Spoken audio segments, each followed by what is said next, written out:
RMC Bourdin Direct, Magnien président. Coup de com', coup bas, coup fourré de la campagne. Vous étiez évidemment devant la télé hier soir, Charles. Je n'aurais raté ça pour rien au monde. De l'émotion, de l'humour, des larmes, du suspense. J'ai tremblé, j'ai vibré, j'ai même pleuré. J'ai adoré. Pourquoi vous me regardez tous comme ça? Bah oui, j'ai regardé Bridget Jones sur la 6. C'était quand même un peu plus sexy que votre débat. Non, mais sérieusement, ce débat, Charles. Alors, si vous n'aviez pas vraiment le sourire hier soir, si vous vouliez passer un bon moment de détente, de poilade, il fallait absolument regarder ce débat.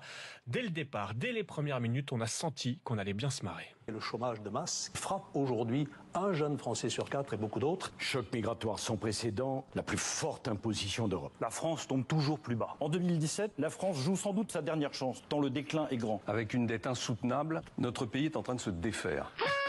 C'était parti comme ça, 2h30 de la galéjade, des bons mots. Alors ensuite, chaque candidat y est allé de sa promesse chiffrée, réduire la dette, baisser les dépenses de l'État, réduire les impôts. On se serait cru sur le plateau du juste prix. Je propose une baisse de charges de 2 milliards. Moi, je propose 10 milliards de baisse. C'est 19 milliards d'euros de recettes. Je propose 28 milliards et demi net. J'en propose 40 plus le CICE. Et dans le même temps, les fameux 50 milliards de baisse d'impôts. 100 milliards de réduction de dépenses publiques. Je préconise 100 milliards de baisse de dépenses publiques. Donc oui, il faut économiser 100 milliards.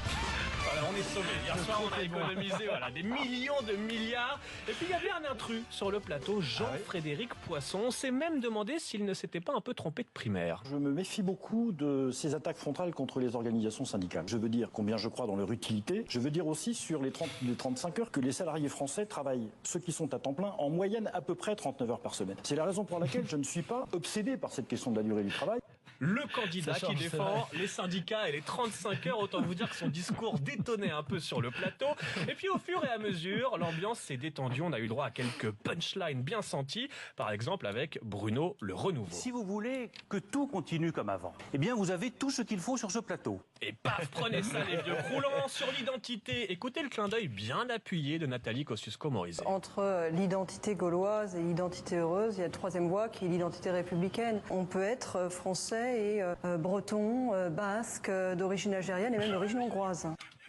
Quelqu'un serait d'origine hongroise sur le plateau. À noter également l'entrée de deux petites nouvelles dans notre répertoire des expressions politiques, la pince à sucre de Copé et la longue cuillère de Juppé. Dans ma propre famille politique, on me parlait avec une pince à sucre. Et quant à s'allier avec l'Iran, il faut y aller avec une longue cuillère. Voilà, on a la cuillère, la pince à sucre, bientôt le service complet. Et puis sur la fin, Alain Juppé s'est mis à parler comme un ado dans son journal intime. Les plus jeunes me découvrent avec mes réussites et mes cicatrices. Oh, comme c'est mignon, les cicatrices d'Alain.